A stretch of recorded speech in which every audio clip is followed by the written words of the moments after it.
కొంతమంది ఎవరి కులాలు వాళ్ళకు ఉండాలి, ఎవరి సంస్కృతి సాంప్రదాయాలు వాళ్ళకు ఉండాలి, ఎవరి మతాలు వాళ్ళకు ఉండాలి అని చెప్తారు.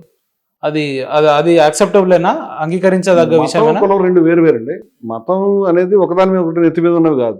రెండు వేరు వేరు ఆరాధనా వ్యవస్థలు. ఇస్లాం కానీ, క్రిస్టియానిటీ కానీ, హిందూ మతం కానీ, లేదా జుడాయిజం కానీ, పార్సీ మతం కానీ, ఎవరి ఆరాధన వ్యవస్థలు వాళ్ళకు ఉన్నాయి. అవి మతాలు కొనసాగితే వచ్చిన ఇబ్బంది ఏం లేదు. అవి ఒకదాని ఒకటి డిస్క్రిమినేట్ చేసుకోవడం సాధ్యం కాదు. కానీ కులాలు ఒకదాని నెత్తి మీద ఒకటి ఉన్నటువంటి నిచ్చెన వ్యవస్థ.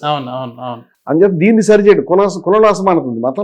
మతాల మధ్య వివాదాలు, గొడవలు ఉండవు, విద్వేషాలు ఉండొచ్చు, కానీ అసమానతలు లేవు.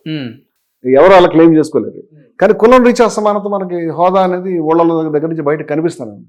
కులాన్ని మతాన్ని కలిపి చూడకూడదు.